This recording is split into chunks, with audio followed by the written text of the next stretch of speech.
Are you Freddy ready? I am not Freddy ready. Oh no. What will we tell them? I don't know. Did you already hit go? I did. Oh, shit. I did that on purpose, just so you know. Some days I hate you. Yes, yes. And yet you still love me. Uh-huh. Gotta love me. Not the mama. Hi, welcome to Herpetology of the Apocalypse. I am D. This is Butthead. Hi, I'm Butthead, and this is B. This is Beavis. No. All right. We're here for Herpetology of the Apocalypse and random assorted jokes, apparently. Yes. Homestuck specifically, usually. Yeah. We're today dressed up on purpose for Homestuck. Yeah. I don't know how long this bow tie is going to last, so you better appreciate it now because it's really a necktie that got choked to death. It's the one I was previously using with the lab coat in case. Oh, hey, yeah. I was like, wait, you have neckties? Yes, I do. It's that one specifically, and only that one. Oh, okay. Yeah. I kind of like it. Just, I also kind of wish I had an actual bow tie now instead of something that I had to like around my neck. Well, you can put it on your fashion list, I guess. We will talk about what our makeup things are later, or do you want to do it now? No, we'll get there. Okay. All right. So we're starting on 2440. Let's see. I think you're starting on 2439, aren't you? I am on 2440. Oh, okay. But your face. Yes. My face. We were doing horror tarot cards before all of this, having grand old time as you do. And we were like looking at the Nine of Pentacles. Oh, okay. I won't be able to find the Nine of Pentacles in time, but I can at least get the deck. Okay. Anyways, the Nine of Pentacles in this horror tarot card, or horror deck, and we were like, ooh, cool, kind of thing. Because this one looks kind of like vaguely tree-like in the, not necessarily the back rooms, but kind of that vibe and all kind of spookies and stuff. And I was like, well, I don't think I can do that image directly, but I can be like, ooh, let's do eye things on me, as you do, because of the whole. Oh, I found it. Oh, hey. Anyway, finish what you're saying. Because of the whole, we keep seeing eyes staring down at our player characters. John's blue eye Skynet thing and Dave's apocalypse meteor eyes thing. And I was like, well, I can at least try for that and drippy things. Whoa. Drippy things, check. Yes. And then there's just dark shadow above my eye kind of thing. To make it even more horror. And I went like dink, dink, dink, dink, dink with my thumb on the lipstick. Ah, okay. Being a Gen Xer, I looked at your face and I went, that kind of reminds me of the guy from The Crow, but that may not like make sense to you at all. I may have a vague idea, but not major idea. Okay. Anyway, this is the card. Spooky. And the tarot deck is this. And it's by Aria Gamitter and Minerva Siegel, illustrated by Abigail Larson. Not that that's relevant. I'm just like, it was so very cool. I would not mind sending them a thought or two. No, show them. Oh, it just has a cool box. Yes. It's got little skulls on it. Yeah, it looks like a sarcophagus or a coffin. Yeah, it's got bugs, sides, eyes, and skulls. But anyway, it was cool. It's a lovely, spooky little deck without being like gratuitously violent. Like violent without being like, this is just a blood splatter and you can't tell what the card means. Yeah. Yeah. So that would be vaguely interesting for like Freddy Krueger, that kind of thing. I've seen horror decks that are very splattery, and they just get to be kind of like trying to interpret the some band Oh, names. When you're yeah, like yeah. looking at the heavy death metal and grindcore and shit like that, then you like wander off into the spiky words that are no longer legible. And it's Hmm. kind of with those decks, they go a little bit too far usually. This one is enough restraint, so you get the point. Yeah. The only exception I have seen to the rule of the metal one is Party Cannon, of to which looks like Party City kind of letters. You don't know it? I don't know it. Oh God. Okay. Well, we have to see that now. Okay, I'm do we have to going. see that now? Now? Yes is an acceptable answer. I'm just like, what? Okay, I don't Yes. want to listen to anything right now, but No. show me the logo, okay? Mhm. That I can deal with. Party Cannon. It's a heavy metal band. Okay, you got to show that to the screen. Holy cow! What? When I say it looks like a Party City thing, I mean it looks like a Party City thing. Okay, But I commit to listen to at least one song after mhm. we're done. All right. What the hell? I'm putting that into the links. Sure you are, because that's the important part. All right. Yes, it is. Okay. I say. 2440. I said this was part one of Rose organizing things to be next to the Crick Strider, or Yep. whatever that's called. Yep. Thingamajig. Thingamajig. I went, there's a copy of Wise Guy on the ground. Uh-oh, is this foreshadowing? Rose is being a wise guy here, I guess. Okay. Next page I said was part two of Rose organizing things, and I said, let's see how this goes wrong. I went, wait, we can see more of Wise Guy book with the book on the ground. I think it's foreshadowing. 42, John stares at a different book. And then I went like, oh, is it just a clever transition? We've gone from looking at one book to looking at another book. Oh. Like the one that I really know fairly well is from World's End. They're all drinking. Mm-hmm. There's several cuts that are like they're all drinking water, and then all of a sudden they're all drinking beer, and you're like, we're in the past now, or vice versa. Yeah. Yeah. But like they pick up glass in one time and they put down the glass in a different time. Anyway, book to book. Yeah. Anyways, what I was saying for this one is we switch over to John, then Rose. Think then. Oh, blah, blah, blah, blah, blah. Blah, blah, blah, blah. Yes, I think then that the Rose is a small interlude to be like a setup thing, like the setting up of a joke or something like that.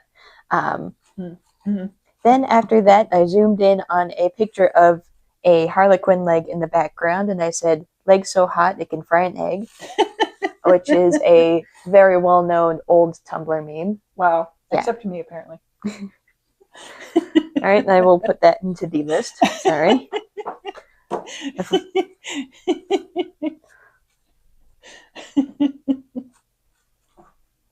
I had something else to say on that. Give me a sec. An egg. Okay.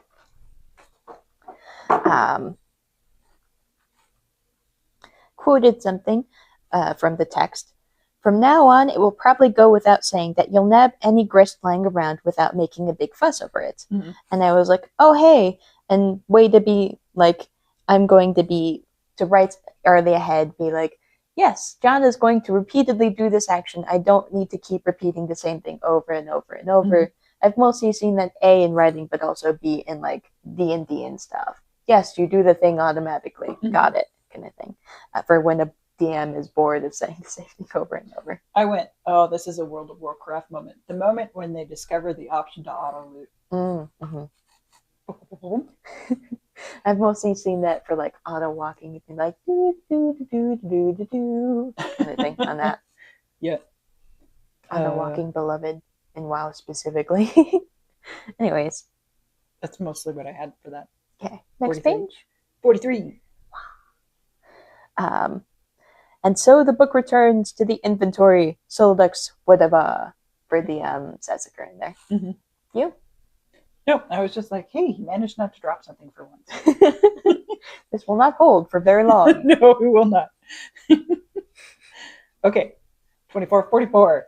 The reason why I have the hat and the bow tie is we have arrived at the other book, a shaving manual, the Fatherly Gent's Shaving Almanac. Ha. And overall, the image of a 50s man kind of reminds me of HR Bob Dobbs from Slack, but it's definitely not him because it's just not the same facial expression. Like there's no expression on there. It's an empty spot. Mm-hmm. Um, and I also went, this kind of reminds me of Alex from A Clockwork Orange for some reason. I don't know why. So I looked up a bunch of covers for A Clockwork Orange, and none of them match this art. So I don't think that's relevant. Clockwork Orange, for you youngins out there who don't know, I vaguely know it for like referencing things.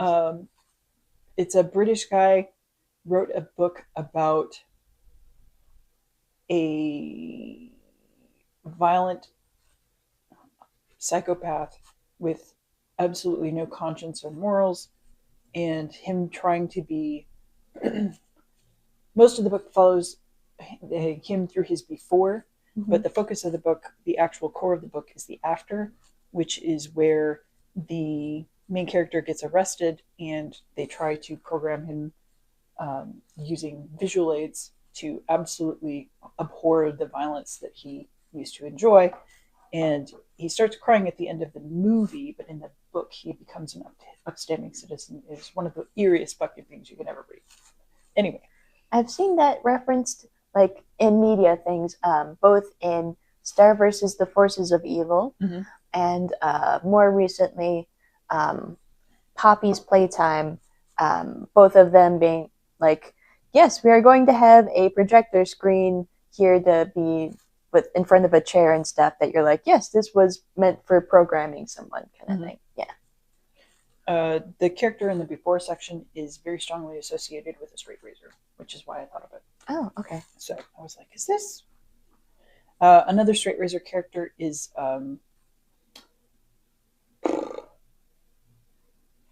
the guy who lives upstairs and he's the barber of Fleet Street, and I can't remember what that's called. Sweetie Todd? Sweeney Todd. Sweeney Todd. Yep. Anything else for you on this thing? Not for this panel. I'll have more to say on it later. First, the image reminded me both of a skull and crossbones, but also of like kind of an angel in a way, with the razors being like the angel wings kind of thing. And I was like, it's almost like this almanac is the reader's shaving grace. Oh, thank you. My God.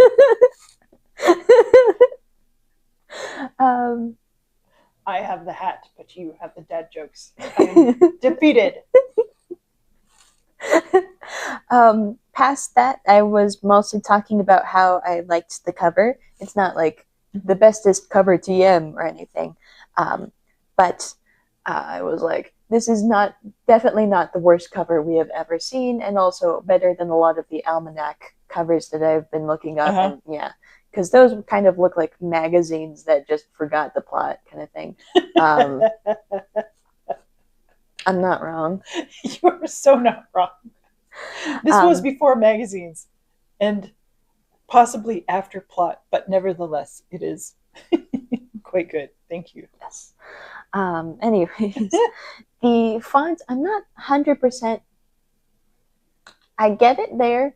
It's a little hard to read, but it also reminds me both, it's very manly because it's an old Western font, but it also reminds me of like if it was made out of shaving cream itself with how it looks with the lines. It's not actually. No, but I'm like, yeah, it kind of does. Yeah. All right. I was like, it's missing someone on the bottom for like the author or something like that, or something at the bottom, but otherwise it looks very good. It's very simple, very clean. Incidentally, this is, to me, it's obvious because I grew up with this shit. It's a stencil. It's meant to be, like, the letters are meant to be letters that you can cut out of plastic and that nothing will fall out. So that's why, like, there's a hole in the A. There's no actual spots that don't join to something because the plastic outside that is not the font needs to be all connected. So that's just, it's supposed to be a cutout. And I was like, oh yes, razors, cutout, font. Haha, I get it. Got it. All right. Thank you. Yeah, I really liked, I didn't think about the skull and crossbones. That's quite nice. It's not quite that, but yeah. Yeah. Good reference. Yes. The other thing I had to talk about for almanacs, they are a regularly published list of current information about one or multiple subjects. That's for the bog standard definition thing. And I was wondering, are shaving techniques updated regularly? Or maybe it's more so like facial hair care in general. So, like for shaping, that kind of thing. Or like what products work versus don't, how to wax a handlebar mustache to perfection, maybe weather forecasts to know when your beard's going to get frizzier versus not on certain days. So I went up looking to see if there was anything actually similar to this, and I found a farmer's almanac that talks about shaving, but not a shaving almanac itself. In this farmer's almanac, it talks about which days, based on the moon phases and planets, it is best to shave to avoid beard growth. And I did not realize that there was an astrology version of beard growth. As you do, I guess. The upcoming 5 days for that, by the way, are apparently July 9th, July 10th, August 5th, August 6th, and September 1st for this year.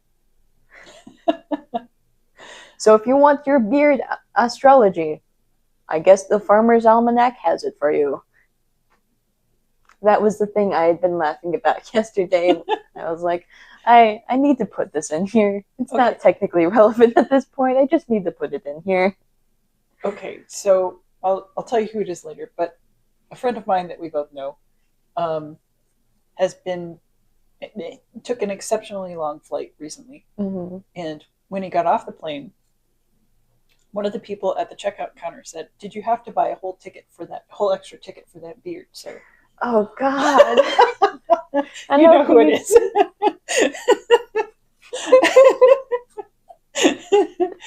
Also, God, with a good joke. Okay. The Farmer's Almanac thing, that's kind of just how it works. Like all the Farmer's Almanac tells you what phases of the moon are best to plant plants and harvest them and to care for your plants.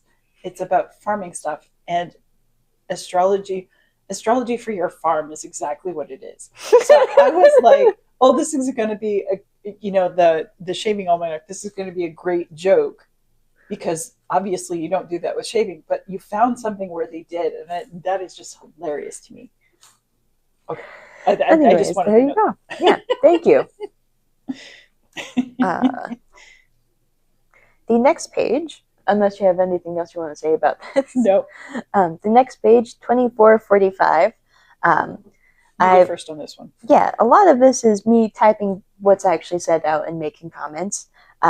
This is on the newspaper clippings that John's dad has saved inside of the safe.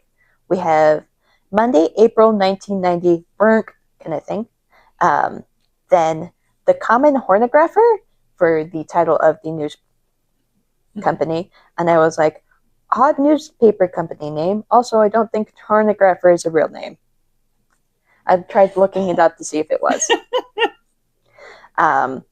The title for the news article on that one is Space Rocks Knock Local Burbs Block Off. Fuck, I cannot say words today. Anyways, I think this joke is based off of knocking someone's socks off for like, wow, kind of thing, except in this case, knocking someone's burb off for like the suburb. It's from block off. Oh, okay, never mind. Good to know. After that, another article, the words under that are populace oblivious to broader significance of events, assuming there is any, which there definitely isn't. And I said, LOL, need some red arrows and circles here to make this more obvious.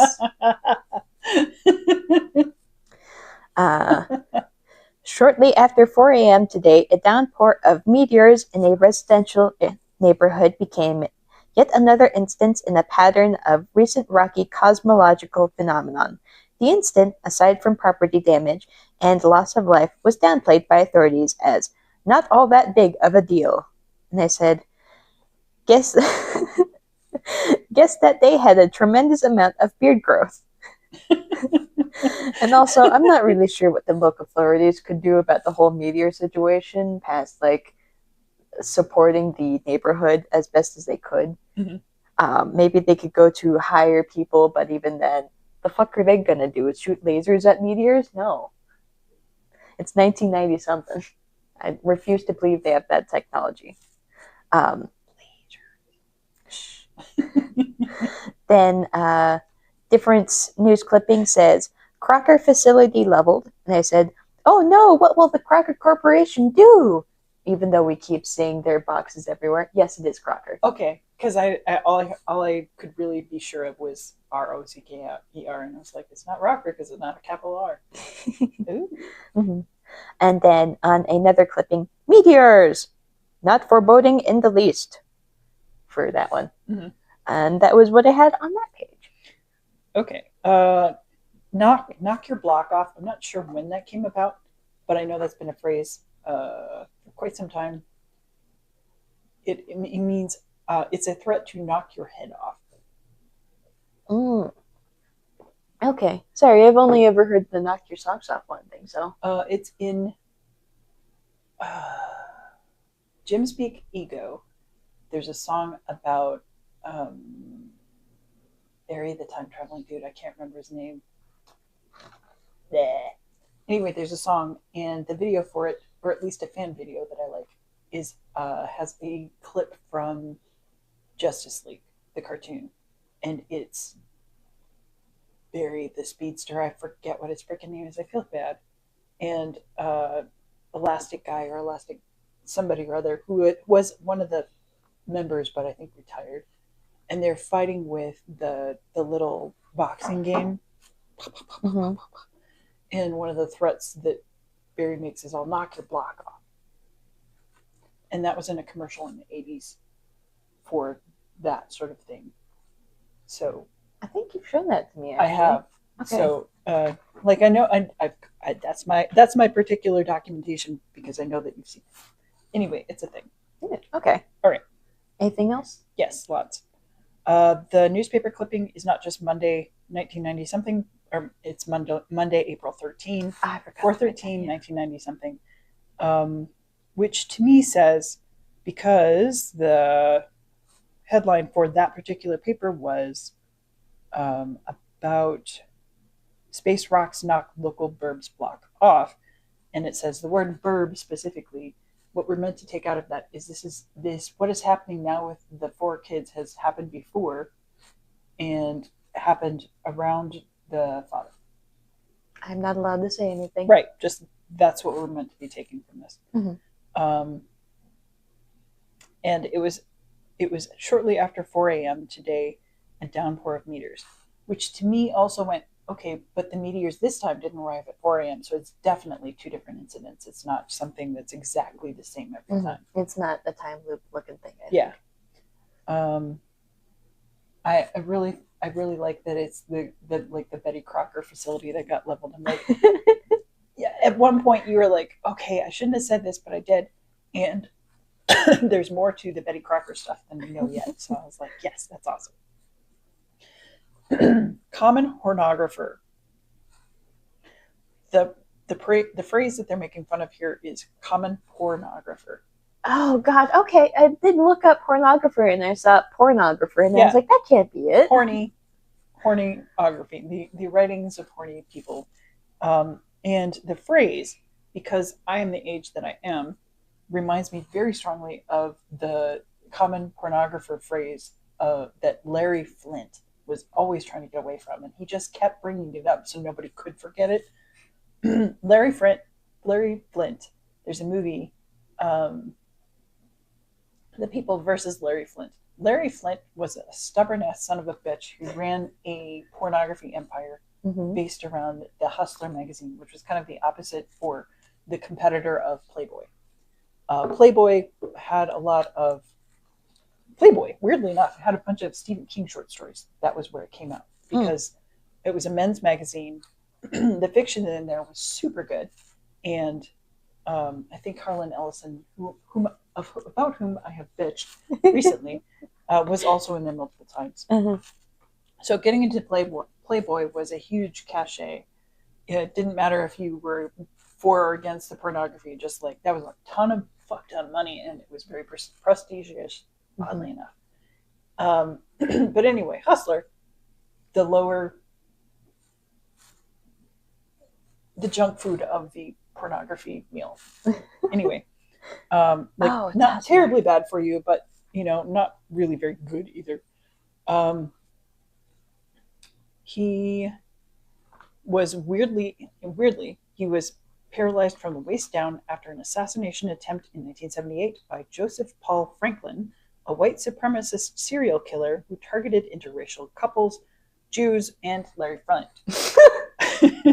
The reason why he got shot, or why the serial killer went after him, was that in 76, a couple of years before he got shot, he started publishing interracial couples having sex in the magazine. And that was a huge fucking deal.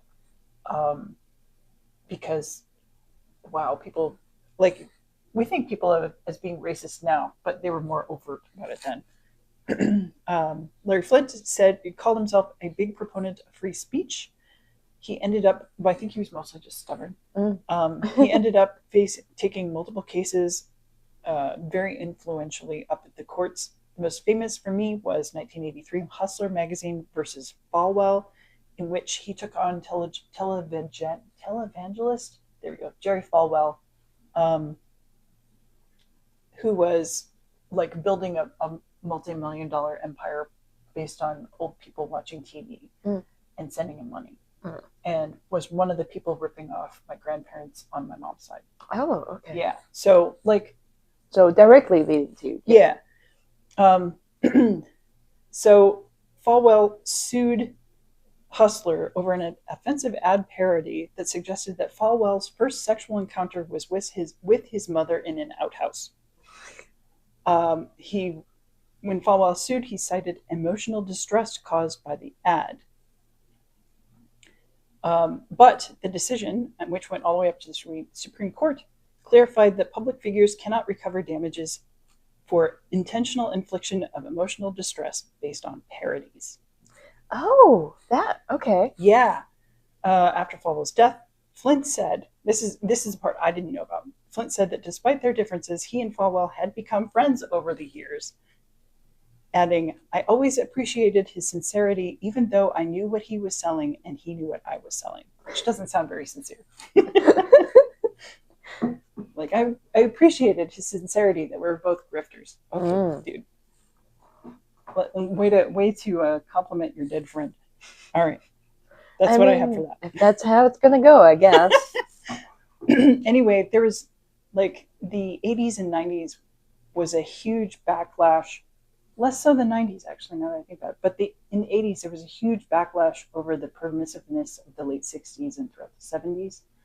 And people were like, we have to be conservative. We have to do this. We have to do that. These are the rules. And they started pushing back and trying to take away voting rights and everything that the civil rights movement had tried to achieve, and cloaked it in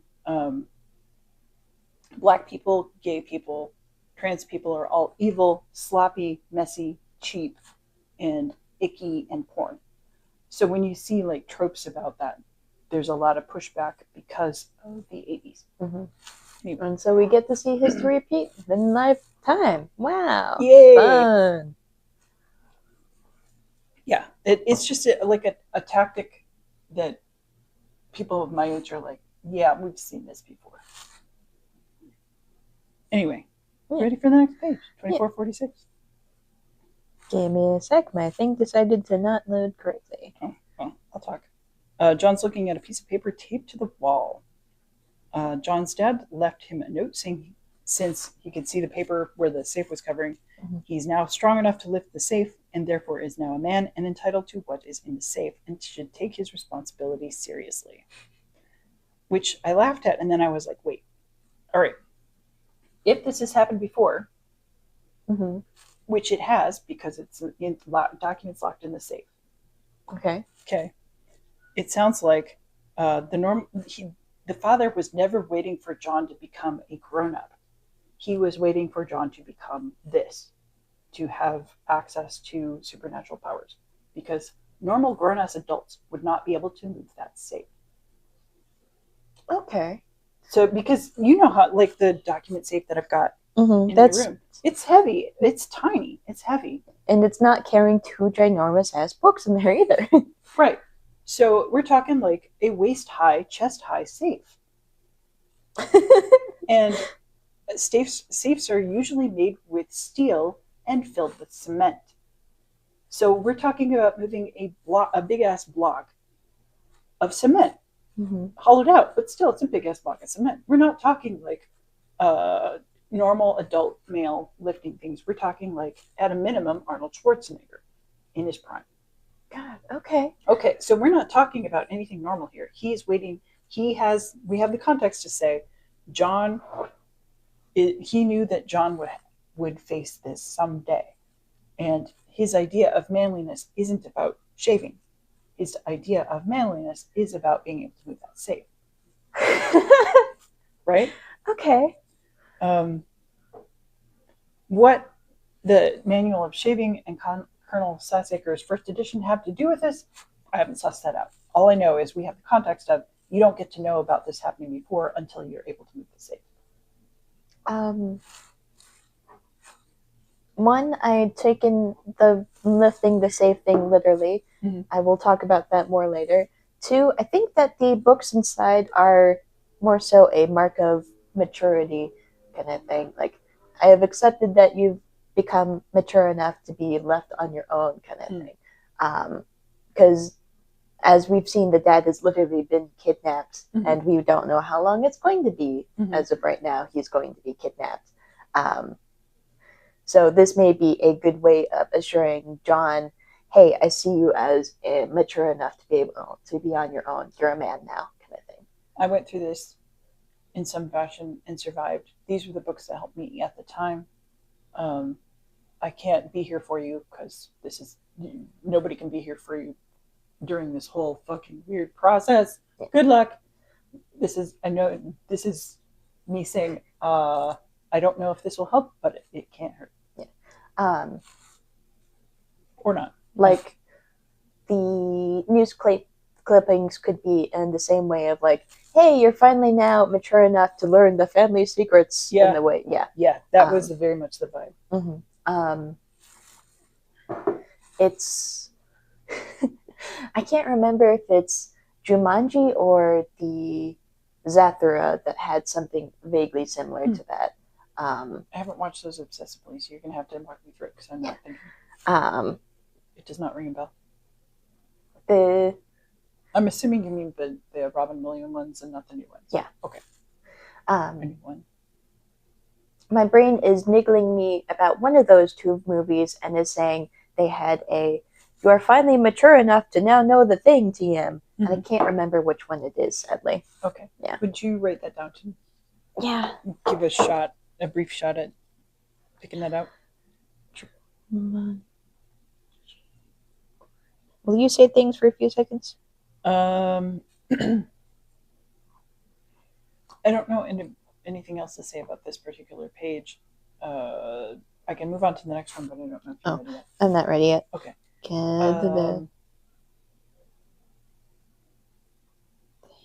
Yeah, I know this is some sort of trope, but I can't think of anything else.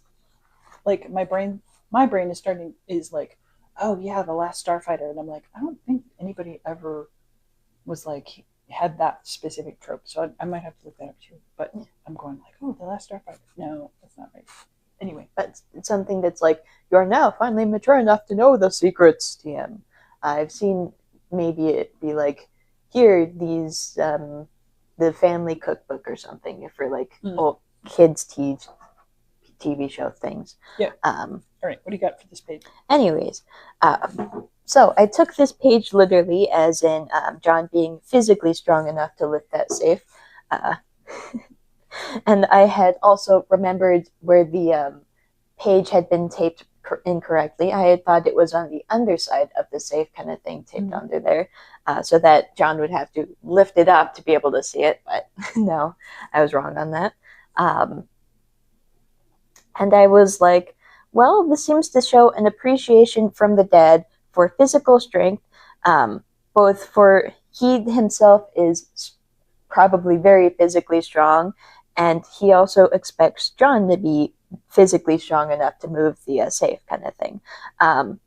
Why John would lift the safe in the first place is a mystery, though. But now that you've talked about, hey, this is not meant to be literal physical strength, I'm like, whoa, this is shifting my thoughts on this a whole bunch, because wow, it's a whole things are happening again kind of feel that I'm like, neat. Didn't even consider that. Thank you.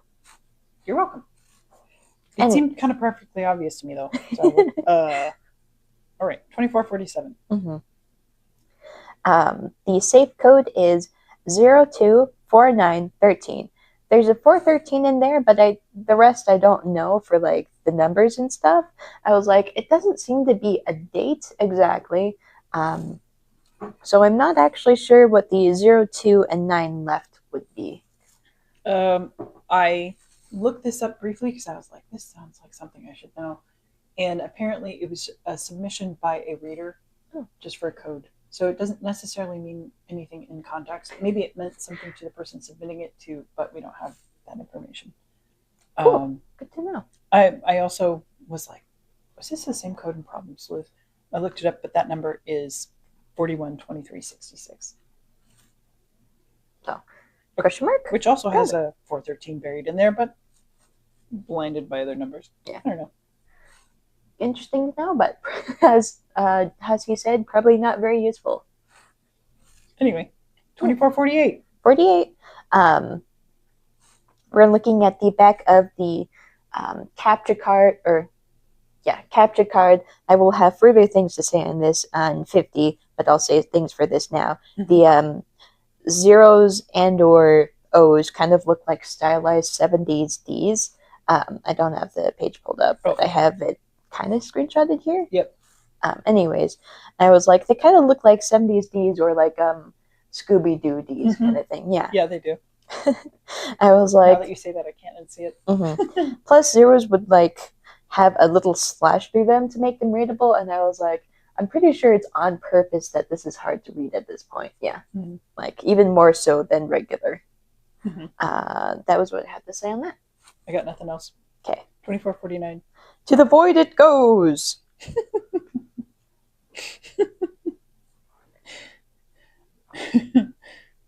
I went, Rose has learned how to move objects responsibly, John. How about you get a grip on your slippers?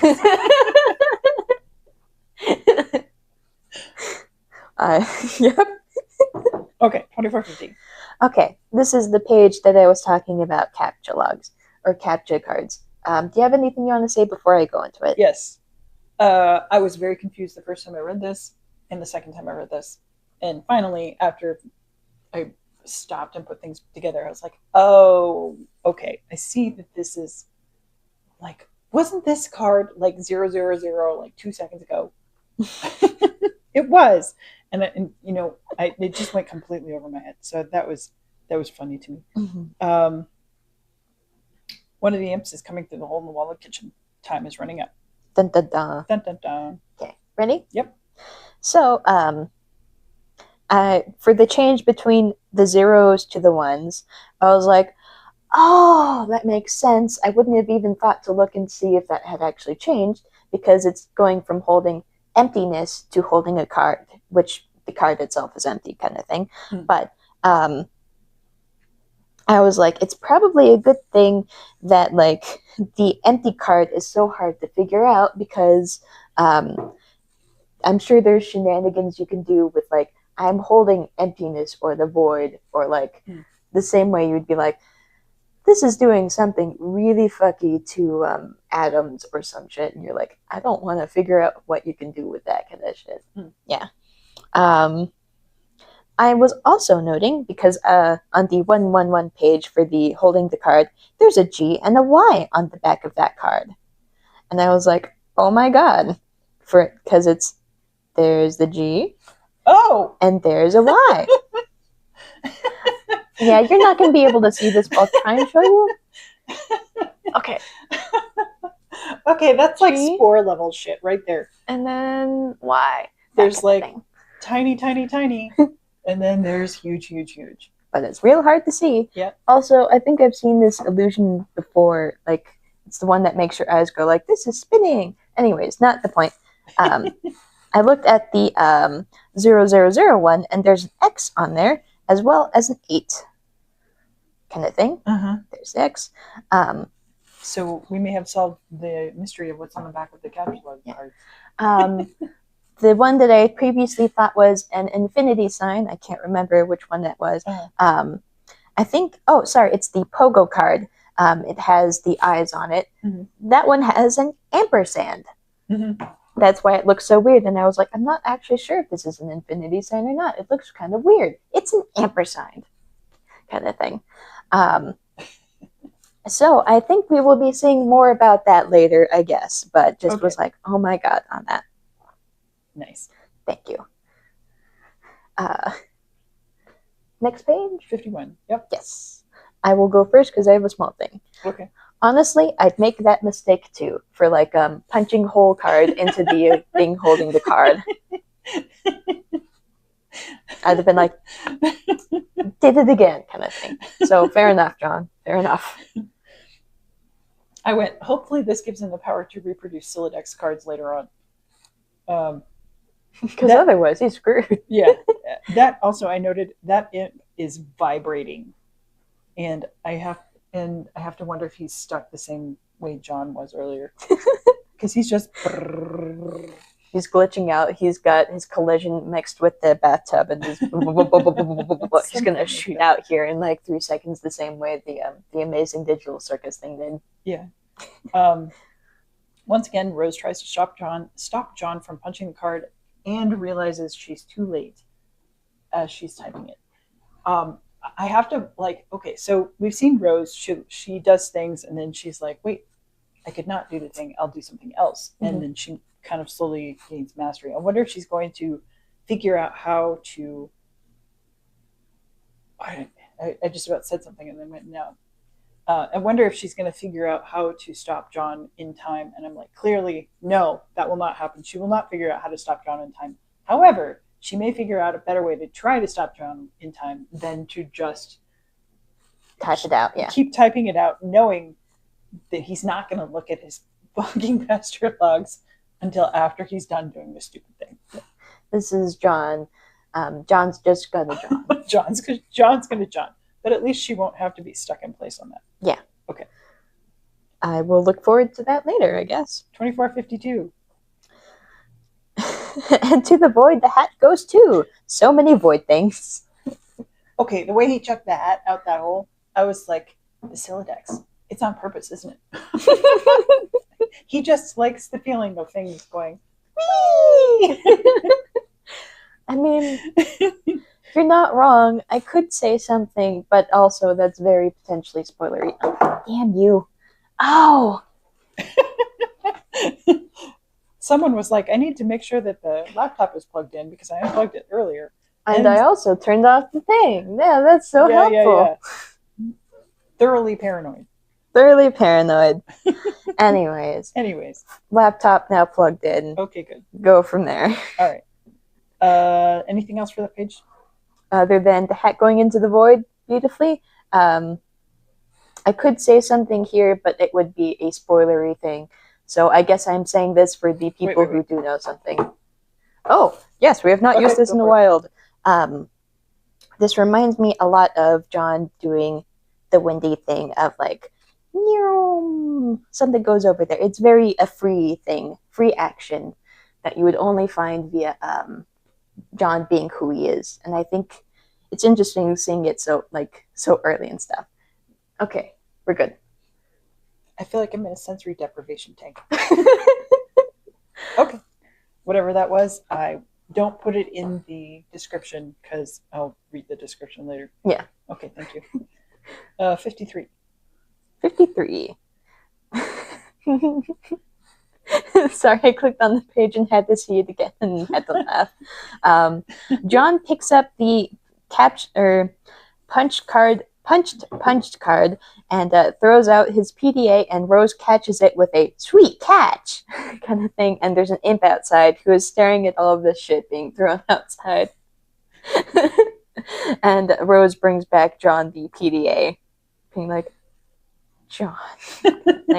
um, for the thing to say, rule of threes and expectation broken by Rose catching the PDA. Sweet catch indeed. Could also count as Rose getting better at comedic mouse handling too. And also the imp watching over the void. LOL. Mhm. Anything to say on your side? Nope, you covered that very well. We'll go with that. 54. 54. Oh, did chuckle at that. Poor imp who just wanted to see things get yeeted. Specifically, the book, Colonel Sassacre book, is thrown out the wall and directly onto the imp who is just watching things getting yeeted. Everything else gets yeeted and goes over the edge. The book, like, it's too damn heavy. the book can only go so far, but also it's funnier to crush the imp with the rule of three in mind. Sorry, I'm looking at a thing. I thought that was something interesting. It's just a line of the ground being cracked. That's all right. Anyways, I particularly like this line. The 2-card Silodex, inventory of dumbasses. Yes, Okay, I got to 55 and then I have to stop there. Okay. All right. I will start first, I guess. Yes. And Spur rewards John for the combo of comedy and murder. Now he is a pesky urchin. He also got a new feather in his cap. He did. He did. That's just what happens when he levels up, though. I know, but I like it. Yeah. Anyways, anything you wanted to say for that? Nope. I just ran. These level up screens. They take the life out of me. I fucking hate them. I don't know what the deal is. I'm just like, this is exhausting. That's why I petered out. I was like, I can't do any more of this. That's fair. I was watching a video recently about the differences in why Japanese RPGs are the way they are, kind of thing. Oh yeah, what? Yeah. And that leads into why their isekais are so stat screeny and stuff.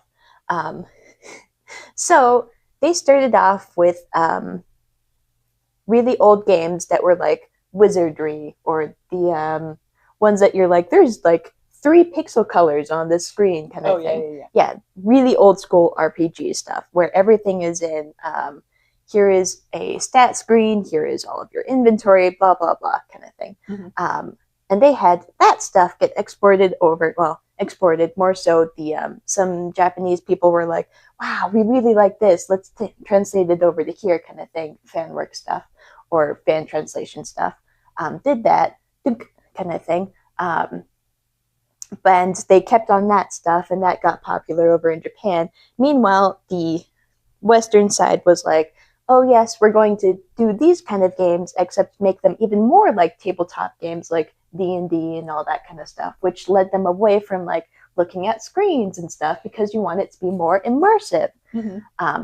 But for the Japanese, they have the stat screens, and they're like, oh, this is how it goes. So that's why they went into things like having dungeon parties, or here is, I'm going to this adventurers guild and I get to have my adventurer party because that's me optimizing which characters I have for this stat screen stuff. Mm-hmm. Mm-hmm.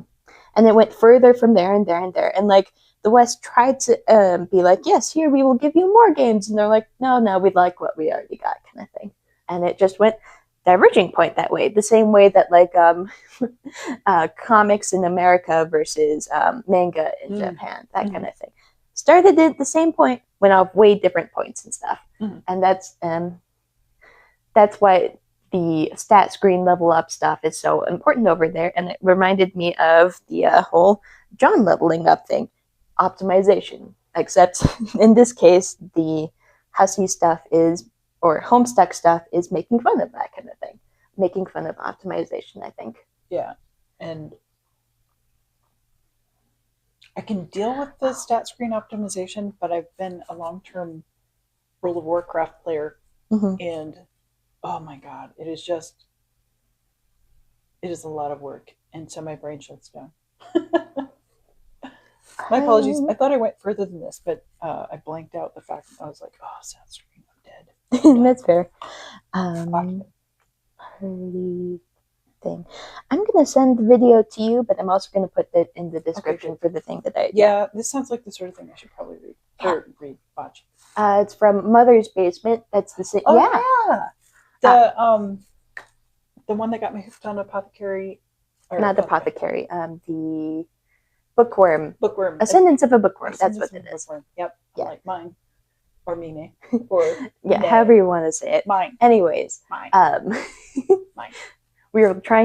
I was trying to get Dee into Ascendance of a Bookworm, but all of the trailers were just ass. So I was like, I just need to give you like a little bit of spoilers. That's fine, but I'm going to get you to watch this thing. So I got her to watch the Mother's Basement, babbling about the Ascendance of a Bookworm thing. Sent that over to her, and she was like, "Yep, I gotta watch this kind of thing." Yeah, I think I watched like a third of it, and I've never finished it. I was like,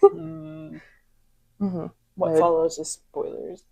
You're probably past that at this point because it was only the anime, I think.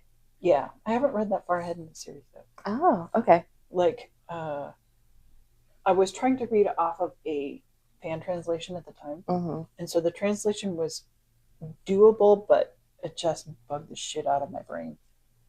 Where like Apothecary Diaries, I skipped the fan translations and went straight to the professionally done one that's published by Hatchet, I think, or whoever it is that's publishing it. But it's a much cleaner version. And I'm like, yes, I can do it. So what I need to do is do the same thing with Ascendance. Yeah, I think you'll really like it. I think so too. I haven't read it myself, so I can't say anything. Don't give me spoilers. Blah, blah, blah. I read like the first 2 volumes, and I went, I cannot do this anymore. Mood. But anyways, just was like, oh hey, saw this and had to include it, kind of thing. Excuse me. I have not made any progress on my mission to figure out about the Pirate Caribbean ride thing. Oh no! I know. Where? YouTube is still just being like, you're not allowed to look at these things, kind of thing. And I was like, damn you. I can find porn. Why can't I find this? Yeah. I mean, I can find porn on YouTube, which is like, no, you're not allowed to have porn on YouTube. Yeah, I can find it. Yeah. But anyways, shenanigans, I guess. I will continue my mission, but it's not going anywhere yet. Okay. That is what I have so far. Do you have anything you want to mention? For like thoughts, wrap-ups, whatever.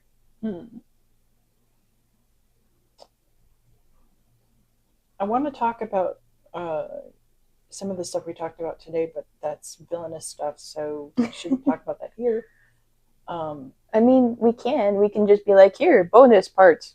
I think after the embargo on the Amazing Digital Circus stuff gets lifted, we might want to take a side trip on that for here.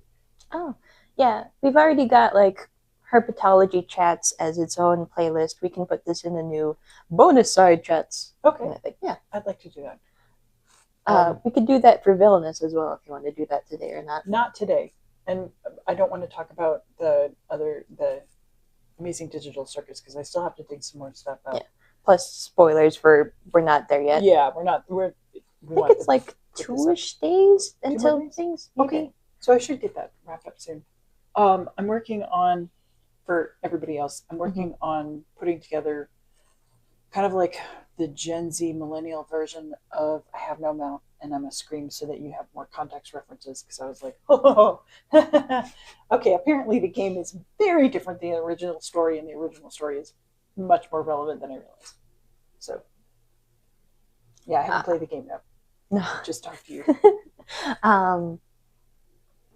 I'm still like in love with the game, even if it is filled with asshole-ish things. You don't have to play or watch or whatever. It just, okay. I may watch it again and be like, hey, now I have more info for you later or something. Yeah. Or you'll be like, hey, Ray, can you go ahead? Oh, sorry. Hey, Butthead. Can you go ahead and do a watch through of the I Have No Mouth and I Must Scream game and write down notes or something? And I'll be like, yes, I can do that. Okay. Yeah. No, I got into the I have no mouth in my scream, and like the first image The is a short tarot. story. Yeah, the short story. The first image comes straight off a tarot card. Oh. I was like, oh yeah, no, I don't know that everybody will have picked up on that. Yeah. Oh, side note, I completely forgot to look up the cover of I have no mouth and I must scream, because you were talking about how the cover is actually just the writer's face, Harlan's face kind of thing. We could do that now. It's appalling. No, it's not appalling. It's fine. Yeah. The one that I'm remembering is the one that looks like it has a trumpet coming out of it, but apparently that's not the one she was talking about. Yeah, that was for a collection. Mm. See, this one is for a collection of seven short stories. The trumpet one. Right. And oh God, that one? That is Harlan Ellison. Okay. God, I can't see. Well, that's useful. Wow. Okay. Yeah, I'm just gonna put that in the description of. Okay. Oh wait, maybe this one will work better. It's a little bit darker. Nope, not at all. All right, never mind. That was anyway. It's so not relevant to herpetology. Just that one's the one I think that's used for the game itself. Yeah.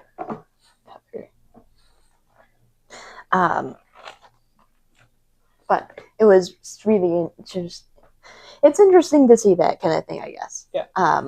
Anything else you want to add to that? No, I think I'm far enough off the rails that like I should have stopped myself several minutes ago. I'm having fun. Whatever. People can close off the video. They can leave. No. We're like 56 minutes in. It's fine. We have 4 minutes to make this a full hour. It's fine. No. Okay, we're going to turn things off now. All right. Goodbye, everyone. Goodbye. Until next time. Bye.